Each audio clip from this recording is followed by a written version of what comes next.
6 years into her term, Kansas Governor Laura Kelly says she has plans for the next 75 years in the Sunflower State. She laid them out Wednesday night in her State of the State address. They included the creation of a new department designed to help improve child care across the state.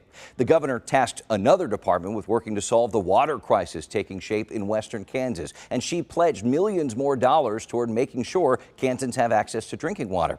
For a seventh year, Kelly, a Democrat, pitched Medicaid expansion, telling Republicans it's costing the state more not to have it in place. And she warned against any new major tax cuts until the state knows the effects of recent cuts already on the books. I'm all for tax cuts. To date, I've already signed over $2 billion in tax cuts. But going forward, I will not support any proposal that robs our schools of the funds they need to teach our children. We cannot risk our state's financial stability by implementing any semblance of the reckless tax experiment that devastated our schools a dozen years ago. That being said, the governor told lawmakers she'd entertain ideas that pay for themselves and don't threaten the state's long-term financial health. So what does it mean for this session? Let's get to it with our roundtable. Michael Mahoney's back, along with Pilar Pedraza, senior political reporter for Cake News.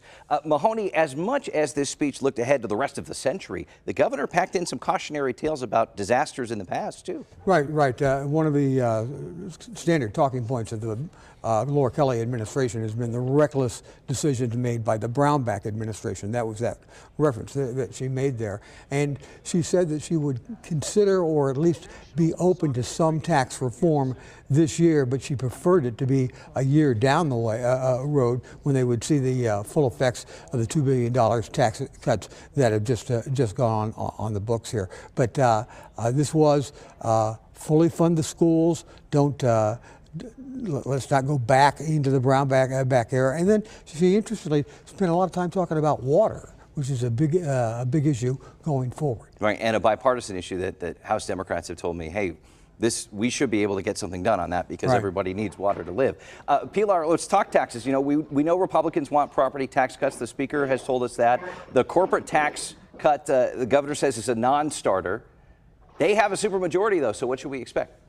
Well, basically, if they present her with a bill that does not pay for itself, she has shown time and time again that she has no problem saying no and using her veto pen. The question is, will they have enough votes to override such a veto? And, you know, they've struggled with that historically, and just getting one or two more seats is not necessarily going to change that division in ranks among Republicans over exactly how to handle tax cuts. Yeah, this is one of the battles that could be taking shape, but she did leave the door open a little bit, it sounded like. Yeah, she did, because I think I have a little bit different take than Pilar on this. I think the addition of a couple of seats in the Republican majority in both the House and the Senate will embolden them somewhat. Ty Masterson, the president of the Senate, talked about that a little bit in his rebuttal. I think they feel like they've got the numbers that they can make something move this year, as long as they can keep the Republican caucus together. I agree with you, Mike, that it has emboldened Republican leadership, particularly in the Senate, which has always been more gung-ho on some of these tax cuts. The House, less so, and that's where it's run into a lot of trouble before as well.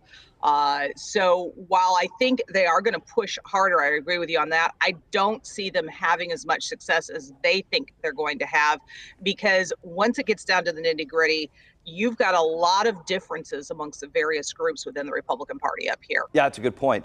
On the education front, the governor made a point of saying that she opposes taking tax dollars from public schools to give to private schools, which Mahoney flies in the face of many proposals that we have heard from Republicans when it comes to what they call school choice. Well, the Republicans are going to probably run some school voucher bills on this, but at the same time, when Governor Kelly was giving her speech last night, and Senator Masterson was sitting right behind her in the House during the joint session, when she talked about fully funding schools again, you could see him nodding in agreement. So I think that push to fully fund schools will remain. And lightning round, Pilar, will Medicaid expansion actually happen?